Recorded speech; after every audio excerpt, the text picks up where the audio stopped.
The portal's inquiry is, where does the future come from? The entangled provocation is that today and tomorrow are not merely the continuation of yesterday.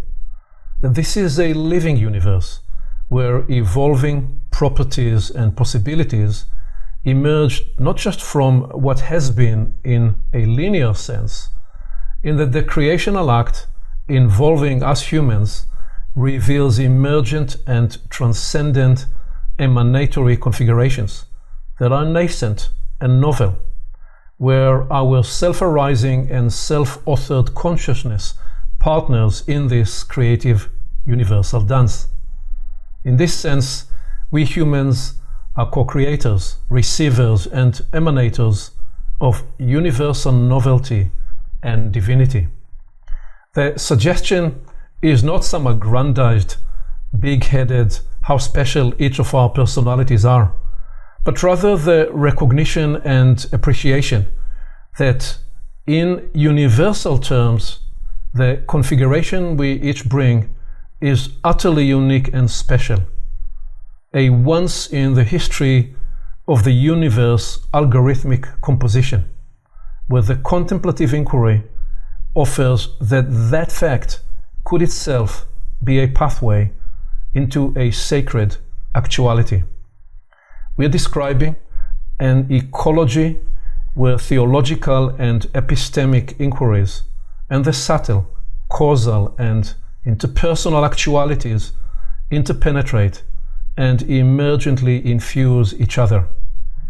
It is these kind of appreciations that engender the great fascination with leading-edge laboratories of discovery, where humans come together to become portals for the future in how we are evolving and emerging anew.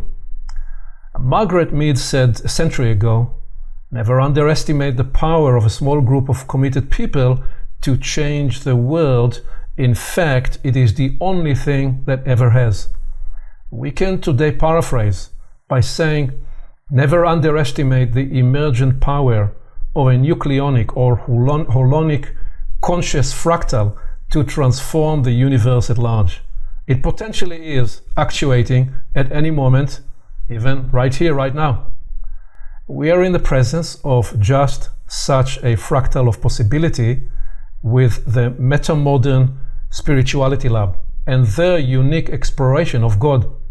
And we are asking, how is God doing at its own liminal edge with you and through you?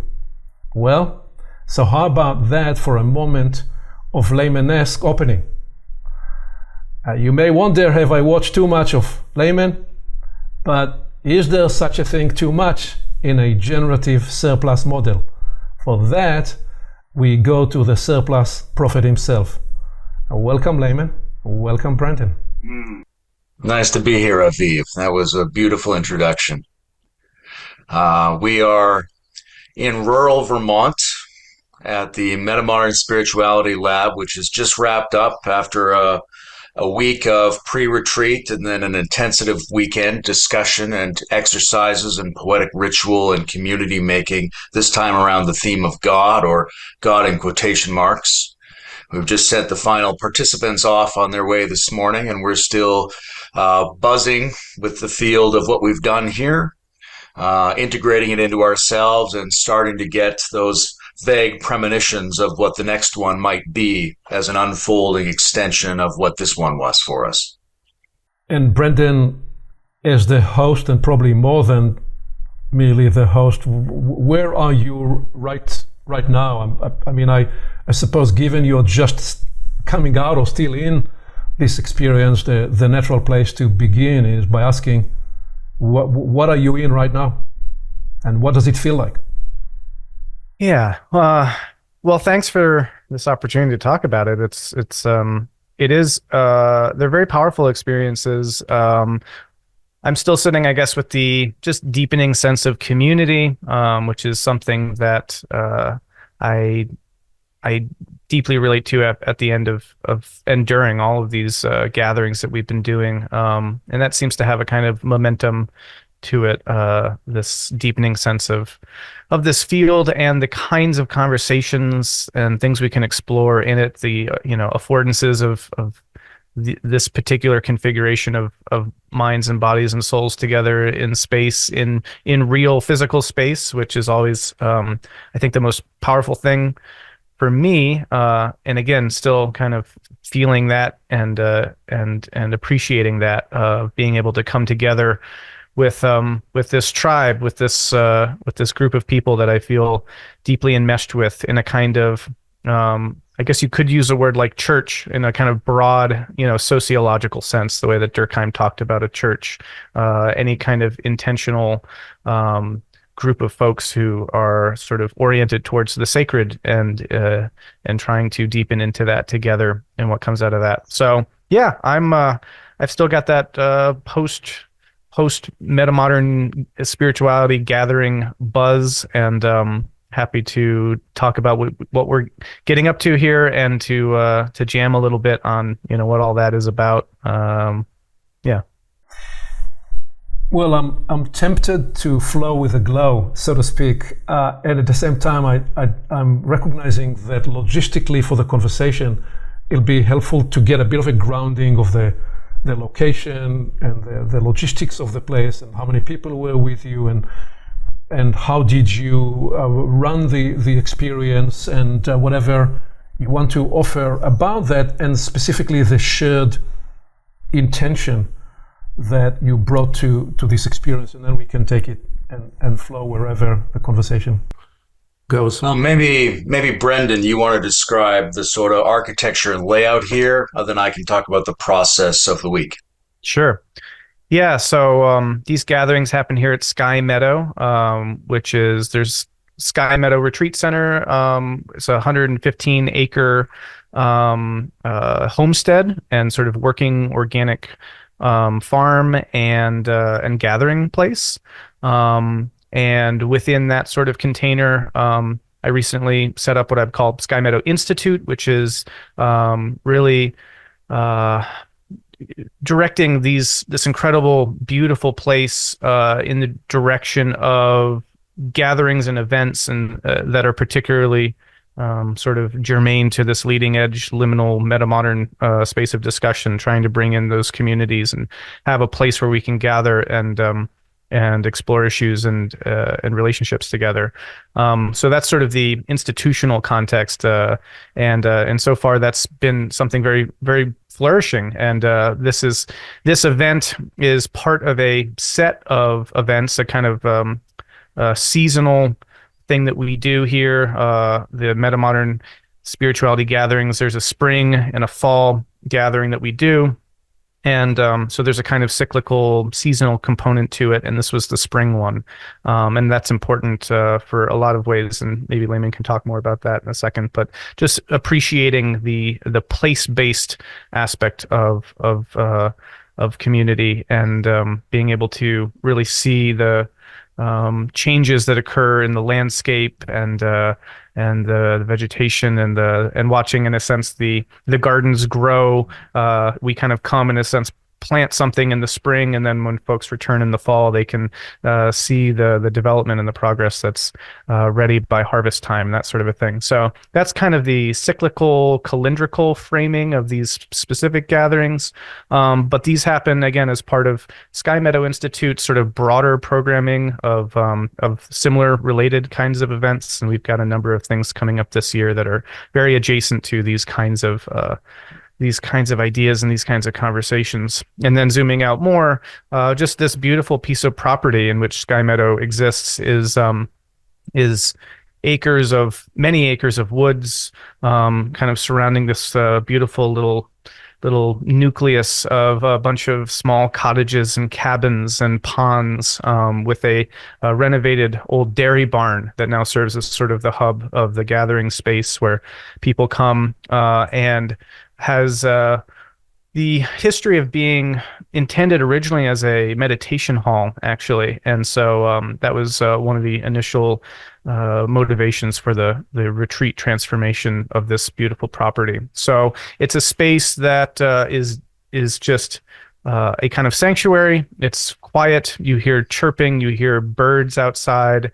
You hear the frogs in the ponds, and and I think there's a kind of beautiful, idyllic pastoral quality which allows a kind of opening, a freshness and a kind of expansiveness for very expansive discussions and deepening emotional connections to occur in. So that's kind of the rough setting the stage. But Layman can talk more about the process specific to these gatherings. Sure. I'm glad you mentioned the seasonal aspect. I just came from the Icon Integral Conference in Denver and gave a talk on archaic futurism. So one of the things that's very important to me is how we bring into our leading edge practice those things that allowed community and culture and human existential development to flourish in the ancient world. And one of those things is having a sacred calendar, right? It's very nice to have online networks, and it's very nice to have in-person gatherings. But something else happens when there's a kind of predictability where it can be part of your regular year, where people can re-encounter each other, where they can sink more deeply into the land each time and be embedded in a place. All of that stuff would have been the absolutely normal way that the production of culture and human development and sacred community was done for 100,000 years. So we need to renormalize that again in a certain way.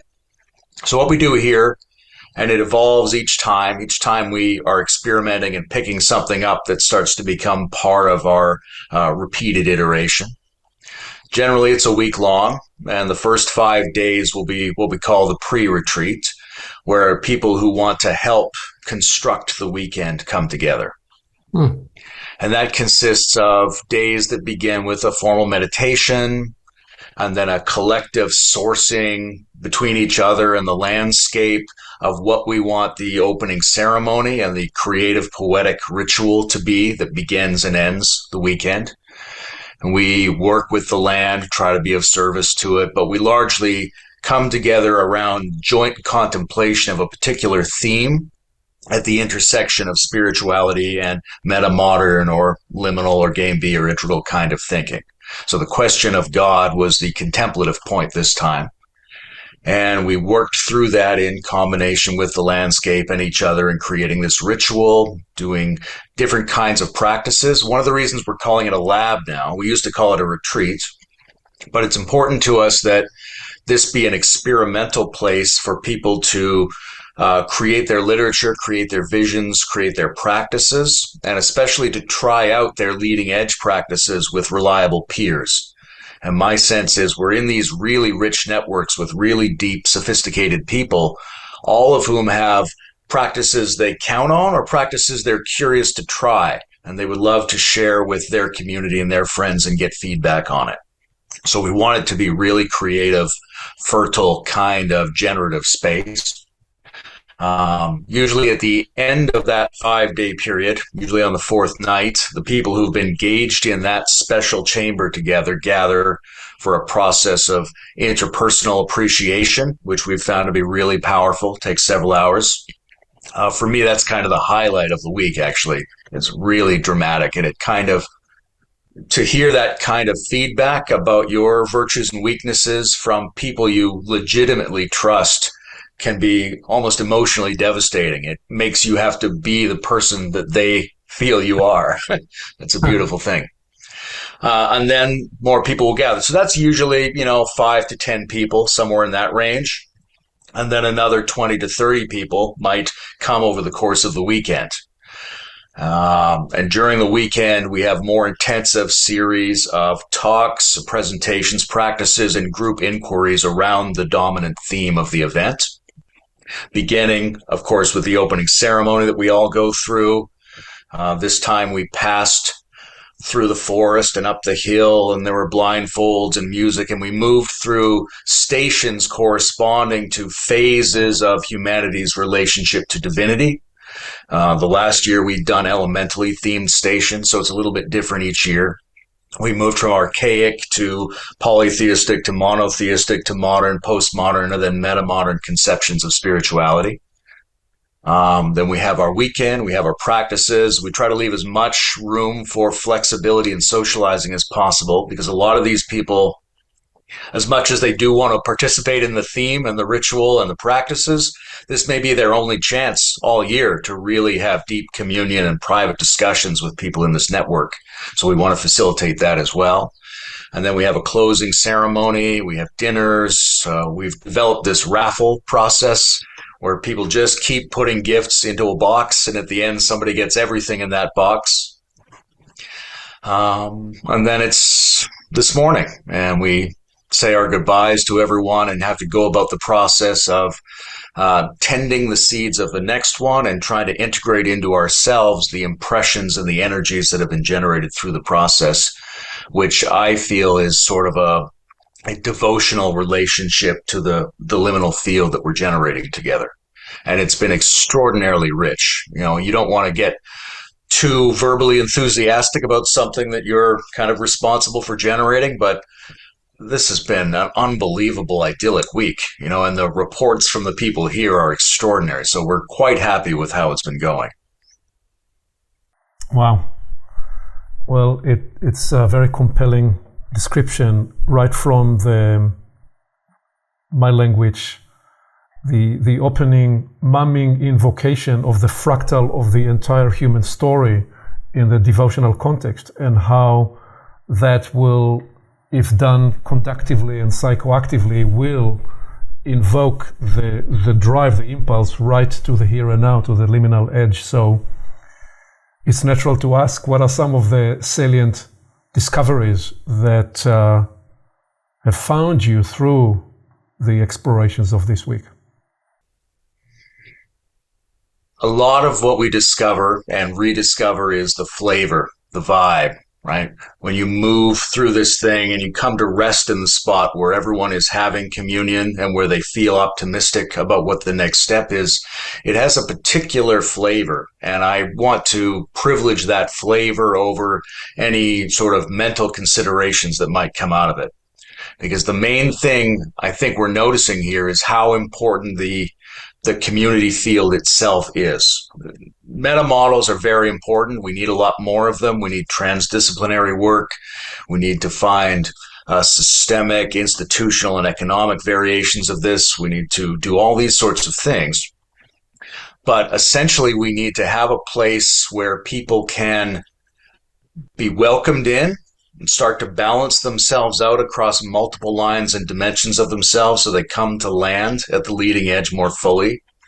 A place where people who have very rich personal practices or personal models, and some people come in armed with extraordinary synthetic, developmental, multi-perspectival models they've been working on. But those need to be accepted, recognized, and sort of set back into the field, because you encounter a dozen other people who also have those models. So now you're not just a unique weirdo trying to map the future. You're in a community of these people. So you can relax a little bit about that, figure out what we all have in common, and go back out into the world with that kind of blending in place. And so I think what I'm seeing, what I'm taking away from this weekend is the sheer importance of setting up these kind of hive-like fields for the bees to go to and from.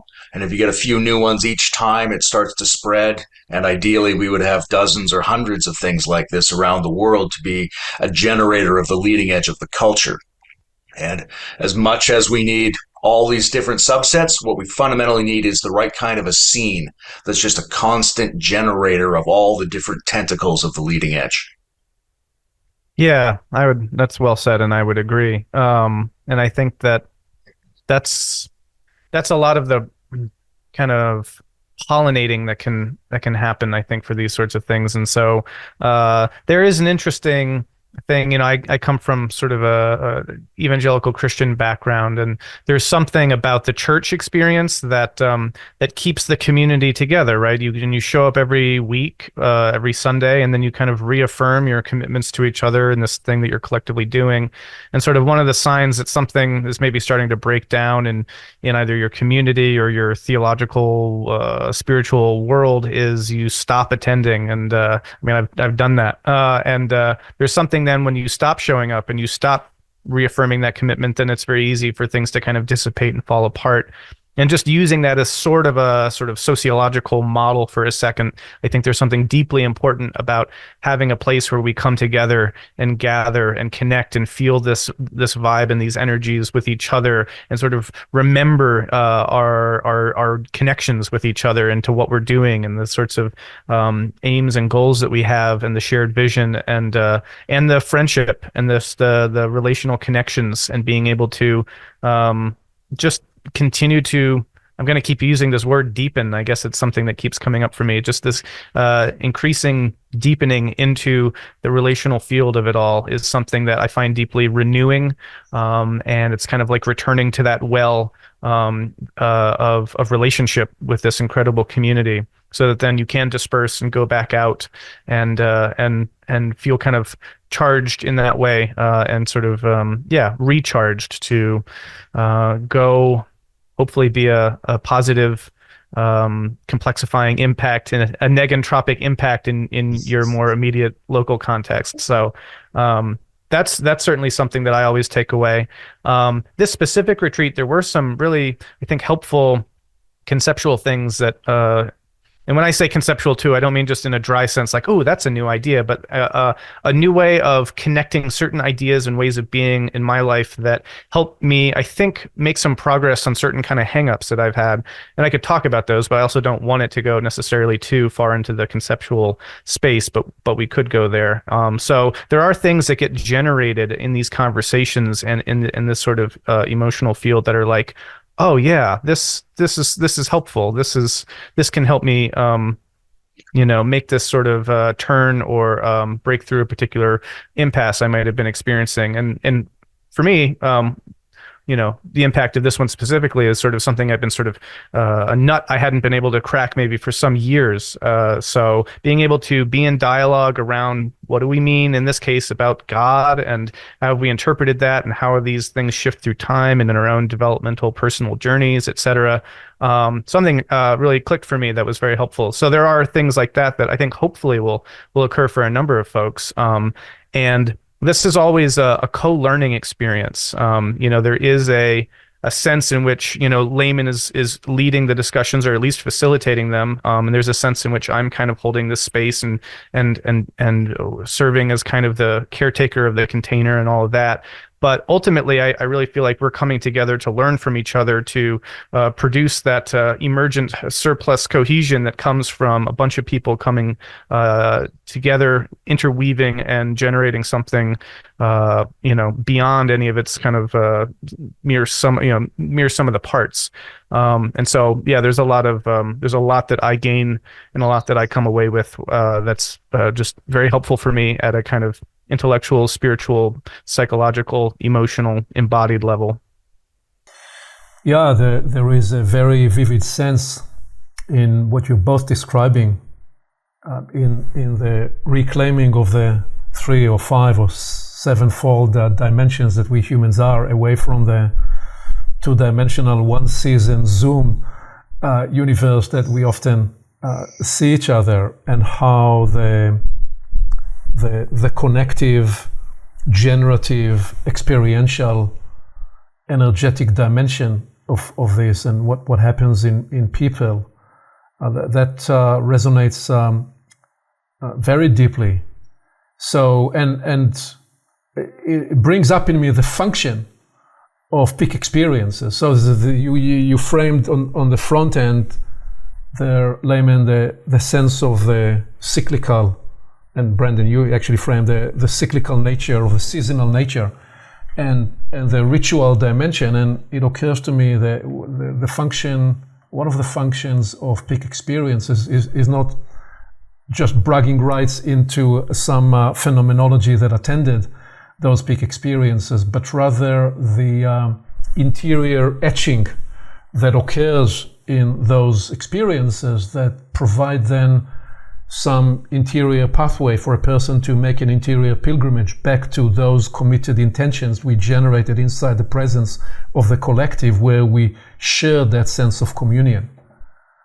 And so I'm not surprised that you're highlighting those natures. I can clearly hear in the background how you were inside the experience, and you were also concurrently mapping the conceptual framework mid-flight as you were going through the experience, and in essence flying through the experience with these concurrent perspectives. I'd like us to stay just a little more in the experiential, and if you can describe, because God's mansion has many chambers to it. And I imagine you walked into different mansions. You walked into the head mansion and a bit of theological exploration. You walked into the interpersonal heart mansion, chamber in the mansion. So describe a bit kind of the shape-shifting choreography of the experience, and what else you would want to highlight from within it that presented those kind of peak experience moments that you were then able to stay with and linger with and harvest as something to come back to. Experientially, there's several different kinds of intersubjective peaks that go on, as well as many individual peak experiences. Some of the more powerful ones come in moments of dance and play and shared improvisational physical practices. There's a lot of movement practice and body work that goes on here. There's also a lot of people finding this to be a very healing space because they can trust the level of cognition and heart that the other people have. So they're willing to bring things forward that often surprises them. And that can often be grief or trauma or something very personal. And the way that ripples through everyone else is very powerful. So one of the things that stayed with me the most are these moments when someone has shared something almost unexpectedly, and we've all just been with the intensity of that experience, appreciating it on multiple scales. Maybe all of us are a little bit like this, but the people you most want to be able to confess your heart to are people who can hold it in different modes simultaneously, and so they become trustworthy in a multi-perspectival sense. Another kind of peak that goes on here is just to be together in front of the raw beauty of the place. And another, of course, is what comes through the shared ritual practice. I don't want to say too much about what the actual ritual is, because part of it being sacred is that it's set apart from public documentation. But for me, there was a moment where I was leading blindfolded people from postmodern to metamodern, and we took our blindfolds off, and the sun is setting, and the gazebo is playing sacred infused trance music with lights on the hilltop at dusk, and we're coming up to a higher vantage point over the place, and this shared feeling of, this is absolutely gorgeous, and we can do this. We can do this kind of a future. It's possible for people like us, for this kind of person to pull this off. And that's a feeling of a kind of confidence we need in order to take any constructive cultural and existential action going forward. Obviously, we need to grieve and appreciate death and appreciate the somberness of various aspects of the meta crisis, but we also have to be over full of a kind of love and almost foolish confidence together that it's so beautiful, we need to try, and maybe we can. Yeah. Beautiful. This, just staying with this, it also affirms the actuality that we have moved over the last 2,500 years. We're no longer getting blinded by coming out of the cave. We're actually getting blinded by ascending to the Metamodern mountain. So, yeah, very beautiful. Yeah, I was just going to add to that. I think there are these different modalities of the peak experience, and one of them is the ritual, or specifically, there's a kind of nature intensity of kind of almost, that kind of nearing the nature mystical, right? If you get to the hilltop and the sun is setting and you're overlooking the lush mountains and the sky is just full of beautiful magentas and golds, and you just have that kind of deep connection with the sacred from that vantage, let's say. And so there were moments like that occur. But then there's the interpersonal kind of peak experience where those appreciation circles that we do to kind of close the pre-retreat are, I think, yeah, they stand out to me as being some of, if not the most powerful experiences from these events. It's there where I feel not just a deepening of relationship with other people, but when you do this kind of a thing with this kind of very, very sensitive intensity for an extended period of time, it generates a kind of shared energy in the room, in the space, which again, to draw back on my kind of experience with, say, Pentecostal Christianity, reminds me a little bit of that flavor of when you're in these,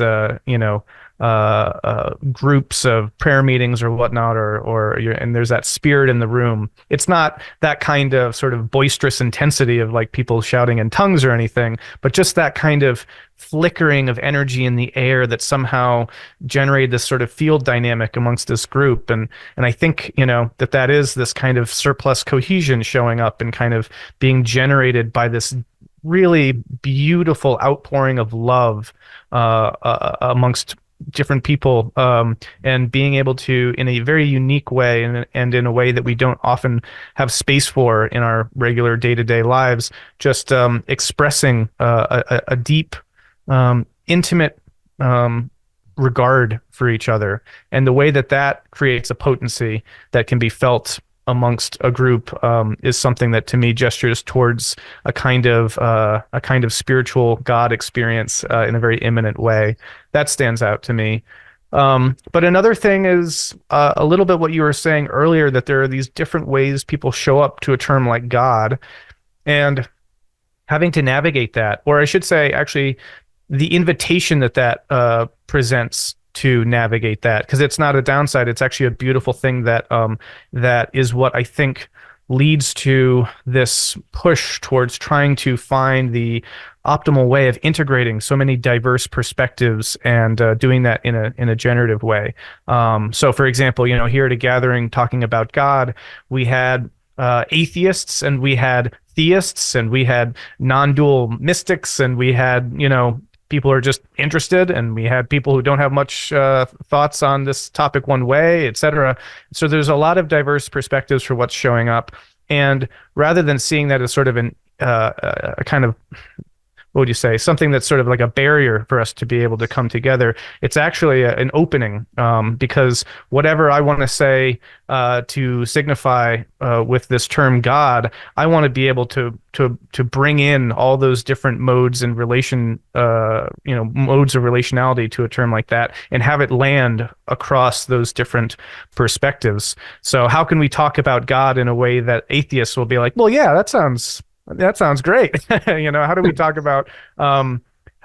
about ultimate value and the good and these sorts of ideas in a way that isn't just sort of univocal, but it somehow is able to have a manifold plurality to it, that we can explore some deep structures there that resonate with multiple different people coming from very different places, and yet still finding some means of cohesion around this topic. And I feel like if we're able to do that, when we're able to do that, then we're succeeding in this sort of, at least at the kind of conceptual register, the linguistic register of being able to navigate a term like that in all of the fullness that it deserves.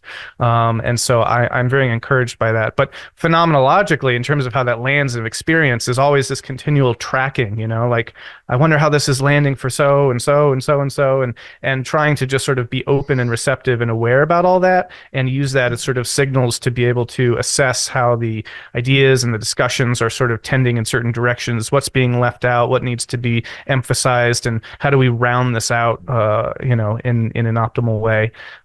So that's part of both a interpersonal, intersubjective kind of sensibility that I feel in this space, but it also leads directly into the kinds of ideas that get foregrounded in this space as a response to living from that orientation. So all of those things are aspects of the sensibility, the experiential, phenomenological vibe, at least for me.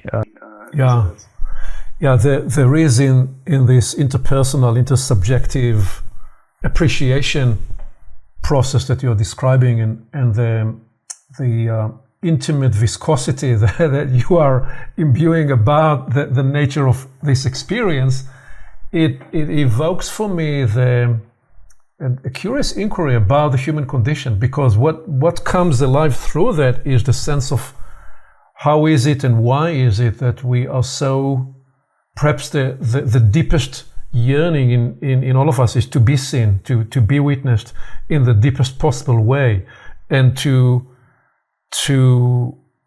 receive oneself back in that sense. And what is that describing and telling us and revealing to us about the human condition, and actually how is that guiding the intuition about the human-God relationship in the dimension of us togethering to inhabit or to embody that actuality. So that's just totally beautiful in the way you're able to describe it. I wonder if there is anything you'd say from your own observation when you bring the analytical, reflective faculty about what is this saying about our human condition, that this is what we see to be the pinnacle of the apex of the experience.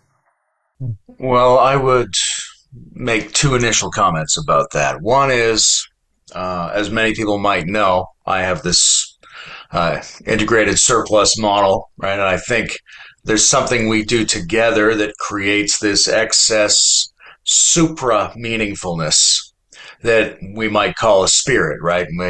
It's not for no reason where two or three of you are gathered in my name, there I am. There's this sense that we have to collectively generate some kind of field of meaning that brings apotheosis to the human being, exalts us to a level of functionality and contentment and excitement and willingness to undergo efforts that is us at our shared optimum. Right? And we can't do that alone. Individually, you can have as much of that experience and transformation as you like, but in terms of relating to the world, in terms of changing history, in terms of the greater fulfillment, the sacred is something we have to co-generate and co-presence and co-enact together. But the other part of that, one of the issues that's very pertinent to the God discussion, is the notion of the second person other. And that's only one aspect of the God question that we explore. But I think there are a lot of ways to think about the formation of the self as being in a kind of generative loop with the other. That we are not isolated individuals. We're individual in the sense of experiencing ourselves through at least some minimal gaze of the other, like the experience of the mother and the experience of society and the experience of friends is part of the loop that's shaping us in every moment. We're not just already complete individuals. And the, let's say, abstract, evocative epitome of that loop is to be yourself in relationship to a sublime other that is present under any condition. And that's one of the most basic ways of encountering what the species tends to use the word God to point at. And we could expand that into considerations of how the second person lens is applied and all these sorts of things. But I think there's a very basic shape to our psychology, which is a relationship at the heart of our identity. And that is often what God means to us in our best moments. Yeah. I just have a quick couple thoughts on that, but I don't want to go ahead. Well, I just to stay with that and let you, Brandon, build on that, because the way I'm hearing, Layman, what you're describing, one could internalize that in the early tribal experience dimension, and yet within the context of a metamodern, you're describing a togethering of that you and the other inside an individuated, self-authored kind of actuality, which is different. I suppose you would say transcend and include that earlier wiring, and yet give rise to something else. Yeah, so I mean, I think that you could, I love that framing, because that's also, right, part of the idea of what we're doing as complexifying beings and complexifying cultures, right, is that we're further individuating, but we're finding a way of of integrating that differentiation, and so you're coming back together with more parts now and more nuance, more depth, but also reconnecting back with that whole that is then able to draw on all of that new complexity to go even further in the kind of surplus emergence that it can produce. So I think that's right. The thing I was feeling like addressing to the first formulation of that question is that there's something in us that deeply wants to be seen, I think, right? And I think that we are better when we are seen. And if we can be seen, that helps us to see others as well. So this being seen fully and appreciated and being seen for who you are and that sort of a thing, is part of the crucial part of that kind of developmental process that then frees you up to then be one who can see others. And when we're able to do that, we're flourishing more. And so if we are able to be seen and see others, then that is the sort of container, or the sort of conditions that you'd need for us to be more of ourselves and be able to more optimally flourish in our context. And that there's something I also see recurring in these spaces of conversation, which is really, really crucial, I think, and it's expressed in different ways, but it's just a fundamental how would you say, transpersonal aspect to the personal, right? That we aren't these individuals. We are kind of fluid, dialectical movements between individual and collective, sort of always kind of manifesting in individual form, you can say, but it's a very porous boundary, and who I am is influenced by who both of you are, right? And of course, this scales up to our entire societies and the cultures that we grow up in, and how our sense of ego gets formed in relationship to the collective ideas that we are reared into. But it also happens at a very local level, so that when I show up in a space and you show up in a space, that specific configuration changes, what can be drawn out of me and what we can draw out of each other. And to see all of those things working together, where we are able to, again, see each other and be seen, that is where I think we kind of access that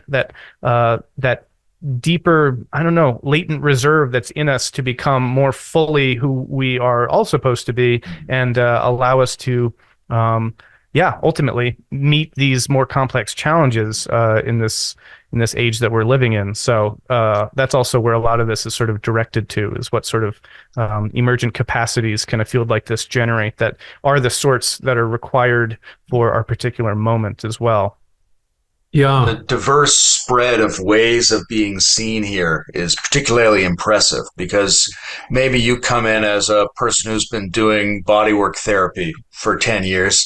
You can be met by people who understand that. But maybe you come in as an internationally renowned developmental theorist. There's people here who can see you there. They can meet that.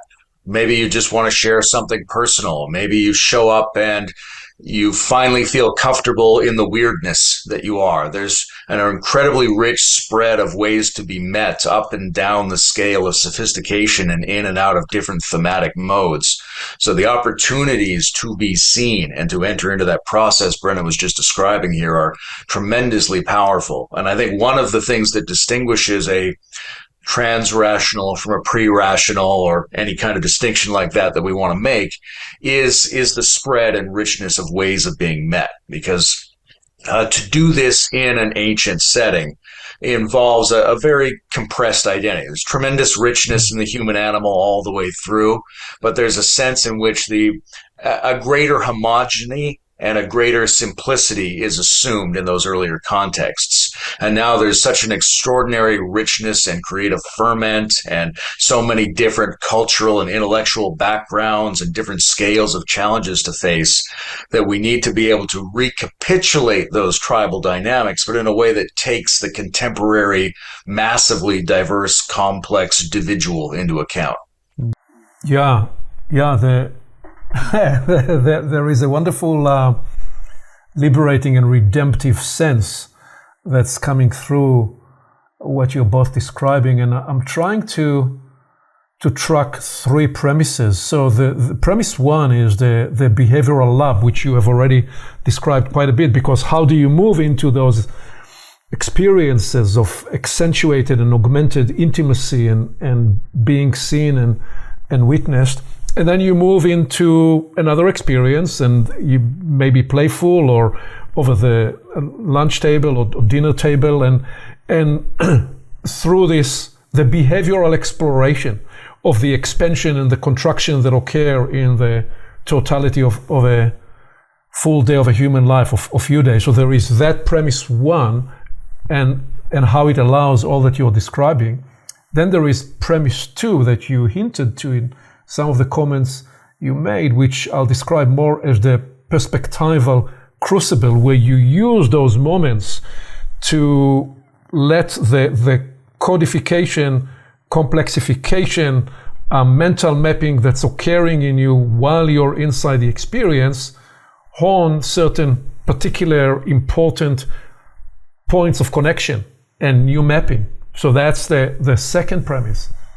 And the third premise that I'm tracking, and I don't know whether the languaging here is going to be completely coherent, but then in a metamodern environment, I suppose anything could be explored, is this idea of looking at the collective, which is my fascination as to what the idea of a lab like this. Looking at an experience like this, the whole week, the 7 days and more you've been together, as one way to describe it as a radar dish, or possibly better as a womb for the novel and nascent emergent arisings. And I mean that more than from the human up in the ascending sense, but in the emanatory sense of my language, more than human blessing realms that you describe perhaps, or give permission and affordance to when you describe the spirit moves through us and speak to us and with us, where partly why I'm so fascinated with the experience is the sense that there is a bigger rolling event rolling now through humanity. And the time you've been together, you afforded whatever is trying to access the bigger human experience some kind of a magnifying glass. So to the degree that there are blessing realms that are seeking to come into a co-creative dance with humanity, a gathering like yours, or earlier in the week I conversed with few people who went to the Himalaya source on a quest to access some kind of a new appreciation on behalf of the humanity endeavor. They describe that kind of an experience. So sometimes I describe this for a semi-scientific mind, in the sense that this beautiful planet we call Earth is not just rotating around the sun in a repetitional sense, it is also whooshing into space around the center of the galaxy. And in that sense, we are any moment right now in a new universal zip code.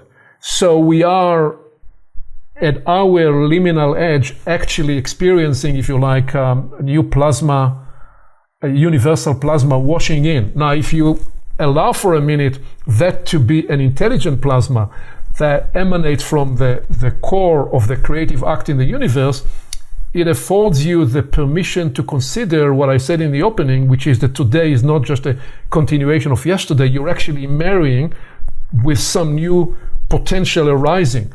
And hence the significance of an experiment like yours, because in some way you're saying, hey, we are available. If something wants to impregnate the human consciousness, we are here for it. And so I'm interested, what else would you say that joined you, that dropped into the experience in a way almost surprised you, that was somewhat miraculous or anomalous, or was not part of the predicted choreography that you designed? I said quite a bit there, so feel free to react to any of that. Well, there are lots of different ways of conceiving the uniqueness of this world historical moment that we're in. One of the things that we're doing here is we're playing back and forth between poetic and critical mentalities frequently. So we love to explore these sorts of modes. A lot of what happens here is emergent. A lot of it's spontaneous. Sometimes we attribute that to the spirit of the place, sometimes to the collective, sometimes to the broader biosphere or the unfolding of evolutionary history or the cosmos taking a hand. When God is the theme, it's tempting to think God is taking a hand in it. What I see the system trying to do here is to create the kinds of people that are necessary to animate the sort of civilization that would be needed to solve our challenges, right? That we collectively stand in front of a situation now that is both amazing and terrifying. And there are many kinds of solutions, but none of those solutions operate without the individuals and the communities that can sustain that.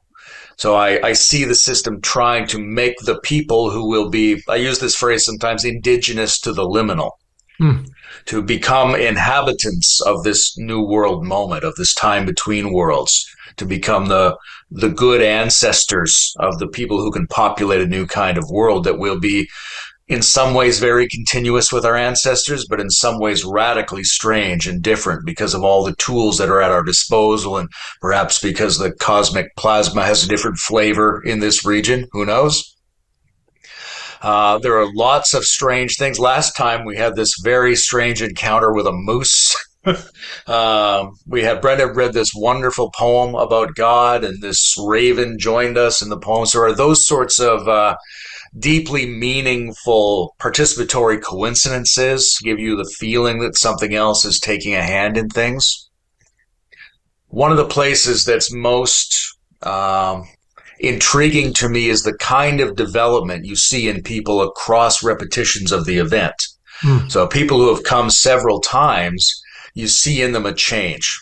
And it's not a simple change of, oh, they're using a higher cognitive mapping set now. And it's not a narrow change like, oh, they've become really good Zazen meditators. It's something more diffuse, something more general, something that's bringing all of their humanity and complexity with them on the journey. So what I'm seeing is something is helping us to cultivate a richer tempo and reliability of overall human development in people who are cultivating the skill sets that we're making available here. But we definitely feel, at least I speak for myself here, that the field is a participant. And when I lead the meditative sittings in the mornings, it's not the way meditation feels to me at home or in other places. There's something very special here. And my meditation alternates between producing a kind of coherence as if feeding it to this field, and then receiving plans, ideas. I see, and that's one of my tasks here is to organize everything a little bit. A lot of that comes to me in those moments, that there's a back and forth, a kind of breathing in and out from the field. And when I'm here and when I'm on duty, I call it, one of my jobs is to constantly be tracking that and trying to help tweak all of us to do what it seems to want from us.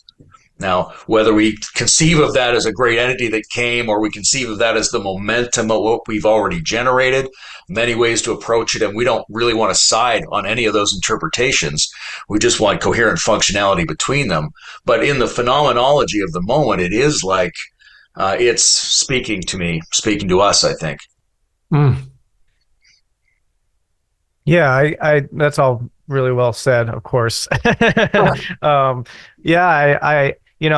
I think it's important that we remain open to all sorts of possibilities, of influences, variables, factors, and I always like to stress that our scientific paradigms are incomplete, and it's important to be sort of always on the lookout for other external factors that might be influencing. So whatever those might be, and whether that's being in a different, astronomical zip code or what have you. I think that there's certainly, a potency that emerges out of the collective as it gathers and sort of creates a certain sort of charge amongst us. And so, whatever else we may be interacting with, I think that there's certainly something in the system that as it coheres together, and it comes and then it dissipates when we leave. But when it comes together and this configuration exists and we are accessing these kinds of emotional and cognitive intensities, I feel like something is definitely generated from that.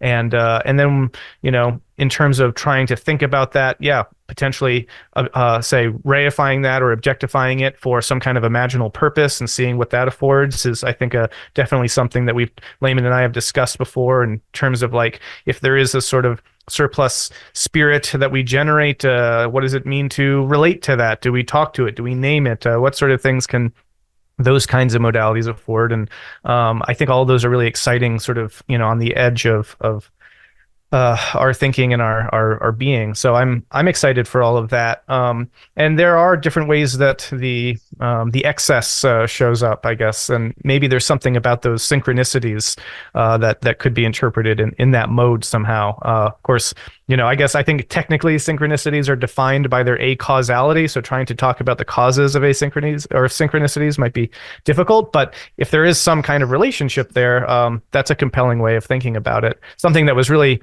powerful for me personally was, as Layman mentioned, I read this passage from this poem that I'd worked on many, many years ago, which I did in isolation. I did it at a time in my life when I was part of a very small community of people, but even my work at that time was kind of opaque to them.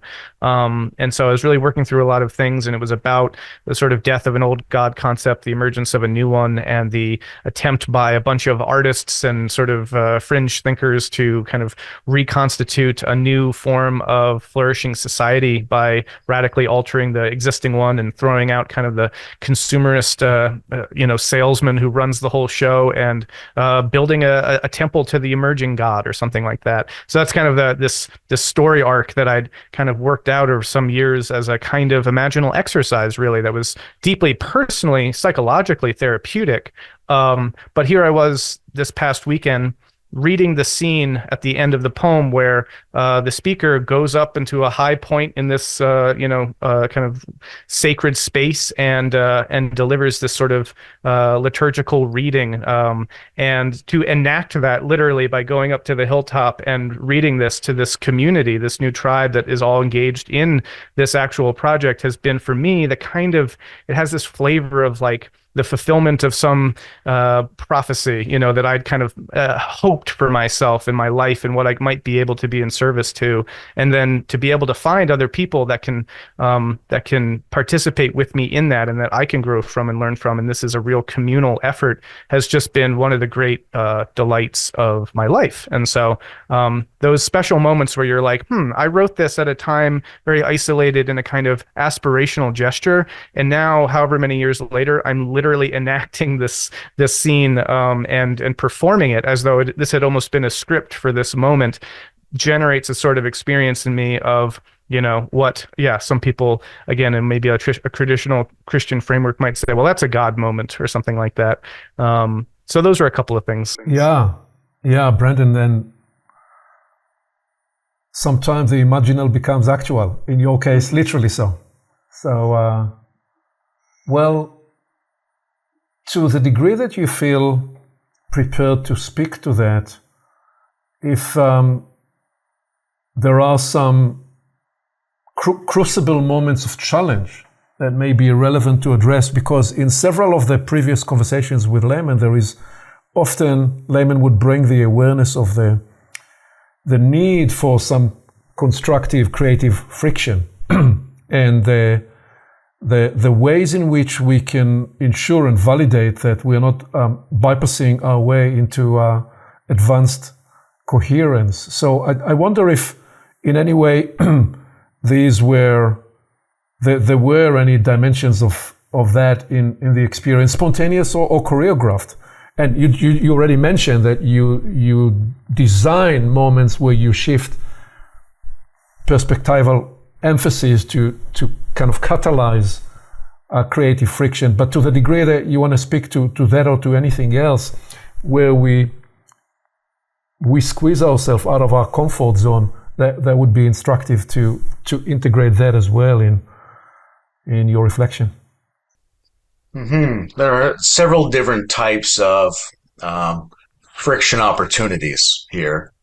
We don't want to overwhelm anyone, but we also want to constantly invite them to be at their edge.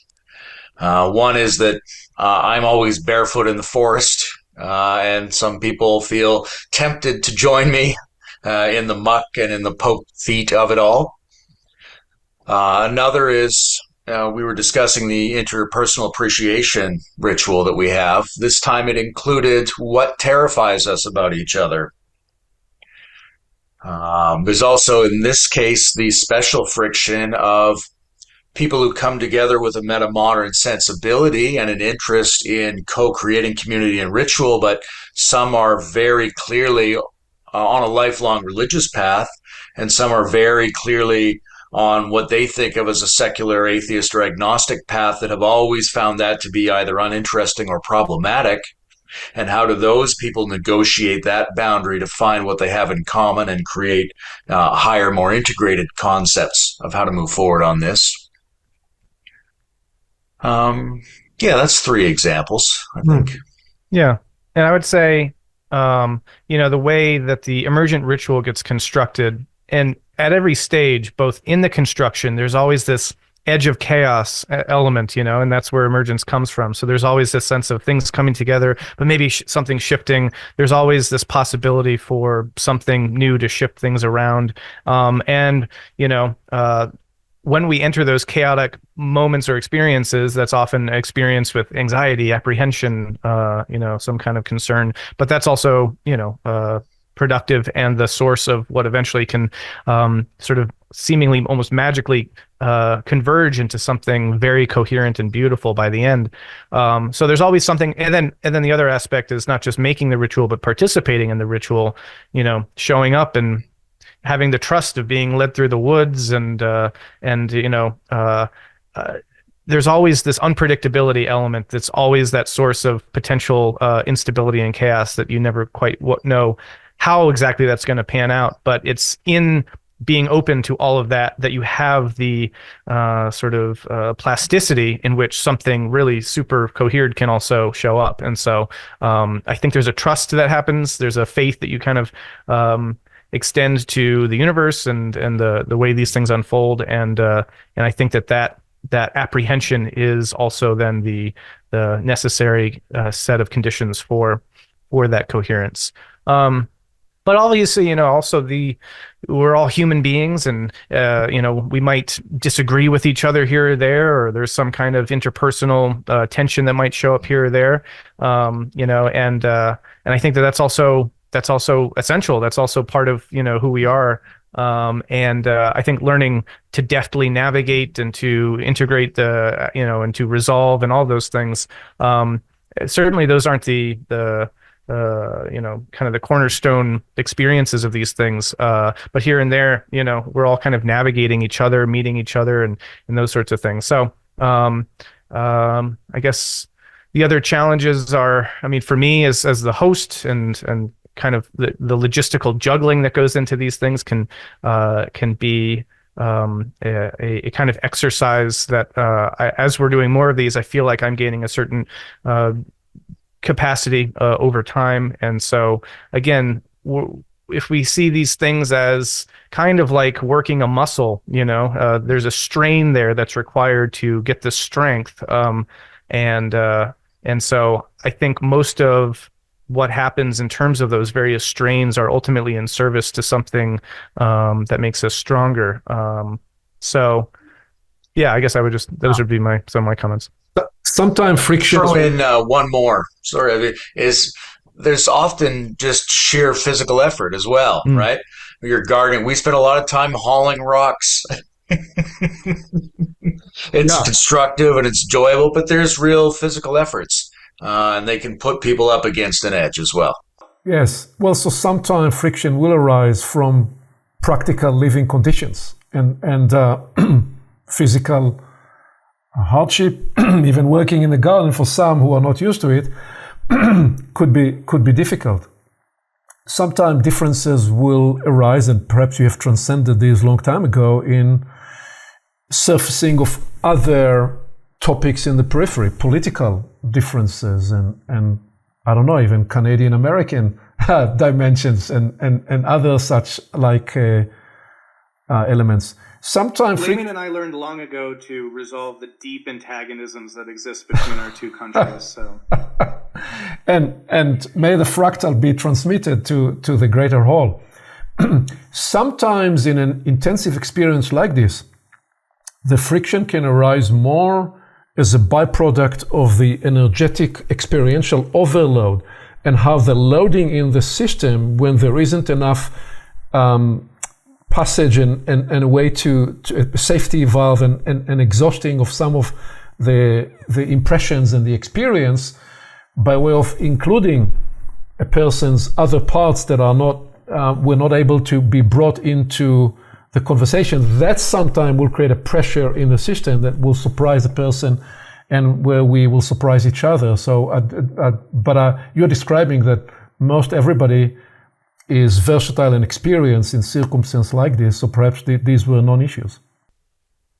Well, I appreciate that. That's a very precise observation, Aviv. And yes, there's a lot of people here who are here precisely because they have this really rich ability to circulate the different modes of their being, create a lot of internal integration, and move fluidly between alternative perspectives while maintaining coherence. That's the norm we're setting.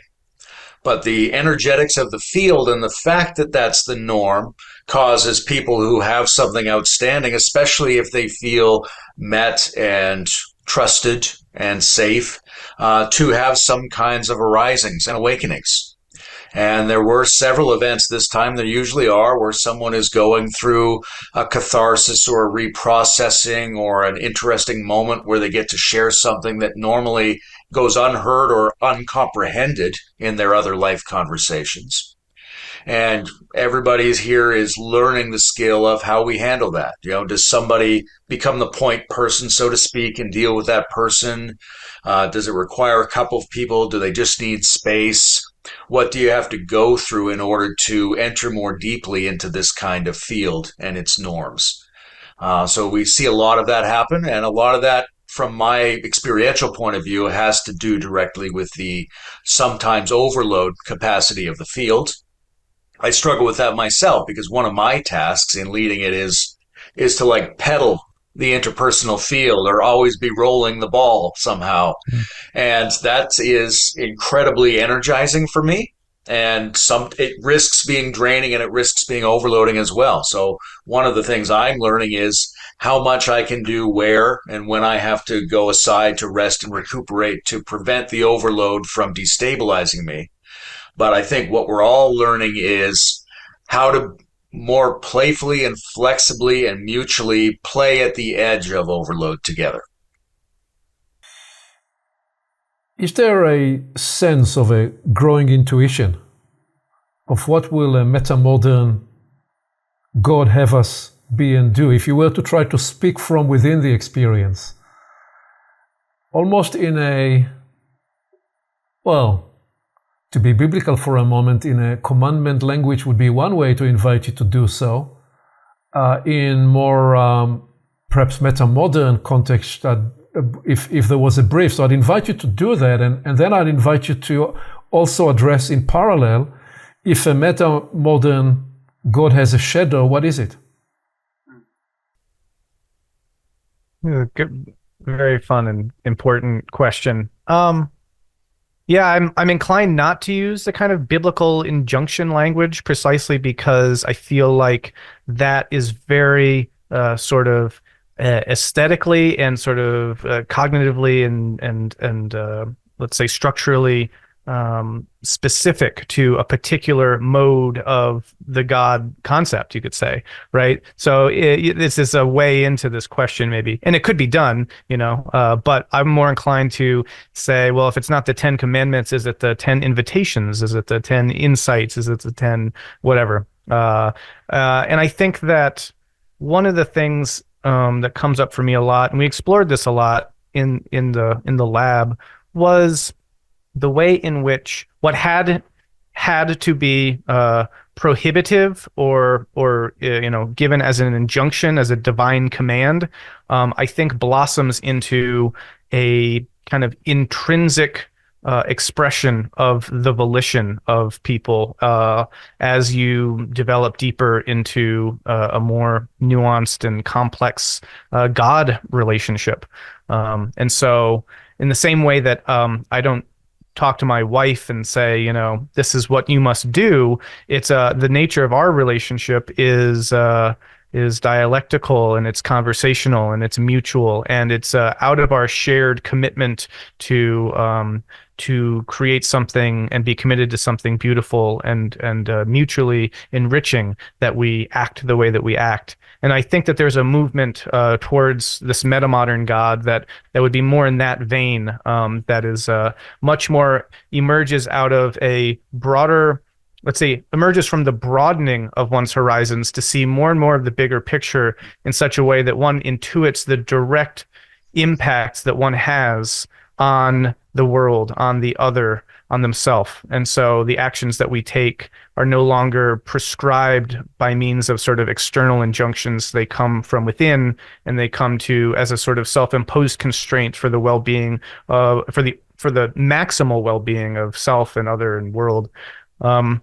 And that's sort of pointing to a kind of moral aspect to that question. But I also go back to those experiences in that appreciation circle where that sense gets generated, and it gets generated by this sort of flowing channel of love that we've all kind of been almost like heating up, like this sort of forge. It's sort of been glowing now, and now there's this kind of radiant energy to this sort of love that we're all sitting with. And I think that if we could go forth and operate from that space with others, and that was more of our default, imagine how different the world would be, right? And if the God that we're generating in a space that can appreciate the other in so many different modes and perspectives, and a God that we generate from being able to see and be seen, and a God that we generate out of the sort of surplus cohesion of deepened intimacy and love, that God, I think, is one that calls us to live out in the world more from that mode of being. And if we could begin to reorganize ourselves according to that sensibility, and begin to think more in those terms, and begin to extend that practice further, so that it's not just happening around a wood stove at Sky Meadow, but it's happening across the entire collective as far as we're capable of doing this. Imagine the transformation that would occur. And in a way, doesn't that seem precisely like the sort of transformation that would be needed to help meet the challenges that we're in? So I think that's the orientation that the metamodern God just staying with you for a moment. Just staying for a moment with Brendan. Right there is perhaps, Brendan, a prophecy being fulfilled. I don't know if you know that. This is something I used in a book I published some nearly 10 years ago. The word Messiah in Hebrew is the word Mashiach. The letters of the word Mashiach in Hebrew are the same word as Messiah, and which is just, you pronounce that letter a little differently. And what the meaning of that word is literally conversing. So when you turn it into a verb, the idea of Messiah is to be in conversation. In that sense, perhaps there is a way of integrating the biblical prophecy into a metamodern context in a way that's inclusive of it, rather than excluding that permission. Were you going to say something, Layman? I appreciate that. The imaginal prompt around what would the metamodern God say is intriguing to play with. In a non-dogmatic sense, I think it's saying, first of all, gather. Come together, lean into your typical sufferings, lean into the spaces between your perspectives and between your behavior patterns, and find the vibe of transdisciplinarity. Right? We need all of these different disciplines working together, but it's not just a mental map of how they fit together. It's a feeling quality that they share at their intersection. Find that, treat that as sacred, protect it, take it back into the world, unfold your legitimate strangeness, move toward spiritual and existential depths with your full humanity in all of its vulnerability and peculiarity and its oppositionalities. Take all of that with you. Deepen into high trust subnetworks. Do your metacognitive psychotechnology practices. You have to be doing real inner work, intentionally reorganizing yourself all the time to keep up with this. And that's something the wisdom traditions have long told us, but that has to be a big part of this. And that's one of the reasons metamodern spirituality is a little different than some of the other metamodern studies, is the emphasis we put on not only community, but on experimental inner practice and the life of the inner world. But the other thing that comes up for me is what Zarathustra says in the prologue to Thus Spake Zarathustra, where he says to the incipient community of the future, the adventurers and experimenters that he sees coming over the horizon, he says, be true to the earth, be true to the body, and let your will say that the ultra-human is the meaning of the earth. So whatever you're doing, do it ecologically, do it in tandem with the biosphere and the land, do it in a deeply embodied way. Make sure that your understandings pass into your body. Make sure you understand that your psyche is emergent from, or at least deeply entangled with, everything about the organism, and that you have to practice and move together and do it here, not just here, but also that the problems of the meaning crisis and of the fractured nature of the late modern world require a different kind of human being, a deeper, inhuman, transhuman, more fully human kind of character, kind of community of characters that are capable of living in this new environment, and that we can opt into the attempt to cultivate that from out of ourselves, or at least to open the space for those kind of people to inhabit the future. I think that's for me, that's part of the spirit of the metamodern divinity, so to speak. And I'll pick up. You asked, Aviv, about being able to include the biblical and the you could also extend that into other traditional religions and whatnot, and not exclude them going forward. There's something about the moment that we're experiencing, we're going through, that calls up to mind all of those archetypal scenes of exodus and passage and desert wandering and going up the mountain and calling forth and carving new tablets and this sort of a thing. I think that there's something like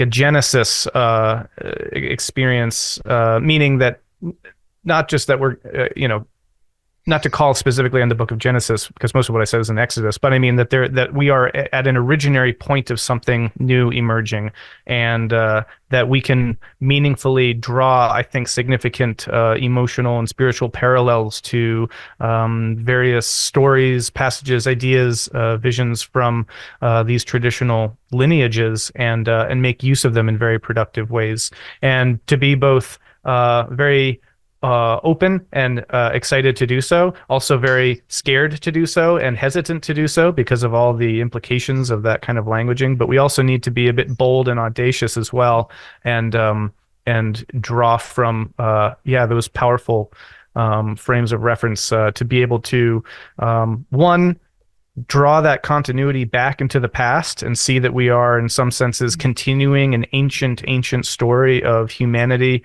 moving through and progressing through and developing its relationship with the sacred in continual relationship with its environmental conditions to adapt to new circumstances and move the ball forward, but also to get that kind of fire in us that inspires us to go forward into the discontinuity, by being able to draw on those sorts of reserves and to see that what we're doing collectively at this moment together is somewhat unparalleled, but it's also quite paralleled in its being unparalleled in the past. So we can draw inspiration from that, and I think hopefully have a bit more strength and faith to go forward with that at our back. At the risk of overloading this section of the discussion, two more came up for me while you were saying that, Brendan. One is a kind of commandment to normalize the extraordinary, right? That we really should be trying to set up conditions where we live where peaks and appreciations and brilliance and unbelievable vistas, you should be able to walk down to breakfast and hear some of the smartest people in the world having the best conversations and feel overwhelmed in love and see gorgeous things and have deep experiences of the spirit and even strange, almost paranormal kinds of synchronous encounters. That should be not an occasional rare thing gifted upon the world. It should be the everyday condition of our lives. So normalize the extraordinary and also produce from out of the shared metamodern spirit, right? New memes, new artifacts, new ways of imagining God, new rituals. We've got these, we've got copies of my Gurdjieff book here as sort of the first book from Sky Meadow Press. But Sky Meadow Press is an opportunity for all of the people who come here to generate artifacts, to make books, to teach lessons, to go back into the world and make, to generate from out of this spirit and seed the world with things that have this kind of a flavor. Well, these last couple of rounds from you carry the note of a call to action and a call to beingness, and perhaps we shouldn't extend it beyond this point, because it has the poignancy of the rich texture and the imbuing spirit that you've co-generated and been immersed by and with each other. So what I've experienced here today is a rich cascading sense of the texture of the ground and the place and the vista and the interpersonal richness and transparency and vulnerability that you have allowed with each other in the name of the cause of the inquiry, of the shared inquiry, and the wanting to live into the inquiry even beyond the conceptualizing mind, which perhaps, if there could be a hint to what could be a risk of a shadow element in the metamodern, that one way to describe it is that the recursive, integrating, transcending move can sometime move so quickly that it could be a case where it loses the richness of the swelling from below. And what you have just shared was that you've had so much of it in the generosity and the spirit of kindness of being with each other into the liminal frontier, each in themselves and with each other. So I don't know if there is anything, but I'd want to make the space, if there is anything you want to say beyond that of what you're now looking forward to next, or we can just conclude it here as a way of ending with those potent, evocative transmission you've just each made from the presence that's imbuing you inside the experience. Well, maybe we would drop one seed, which is what we're looking forward to is after God is the goddess. And how does this show up in a richer, more feminine mode? How do cycles, how do embodiments, how do all that kind of material we associate with yin, what does it do differently or the same in that kind of a language? So we're looking forward to a more feminine version of this next time. And I also want to say to you, Aviv, it's tremendously nourishing and I think useful to be seen, to be reflected upon, and to have your eye encountering us while we're still in the midst of it. I think that's very useful feedback that we'll be taking with us. We can only you can only see so much from within it, and to have someone else with a good eye point out some of the structures and some of the patterns, and to have that reinforce the sense of what we've actually gone through, it's a blessing. Thank you. Yeah. Go on.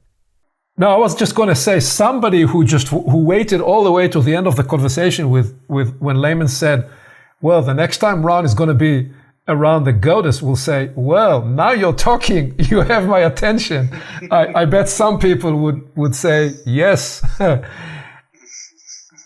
Please, Brendan, what were you? Yeah, I was just going to echo Layman's comment of appreciation and thanks for holding space for us to be able to reflect on this and dialogue about it. That's deeply helpful for my integration of these experiences. And we did, going back now, this has sort of actually been its own kind of emergent tradition in some ways, that when these end, we'll have an occasion to talk about it. And we have done some podcasts doing that, and didn't have anything this time set up or planned, but this occasion to do this reminds me how really important that is, and to have someone to dialogue with about this, and to bring out things that might have been there but latent, or implied but made explicit now. So thank you both for this opportunity, and with your the depth of your inquiry, and I really appreciate it and grateful. To be continued. Thank you so very much.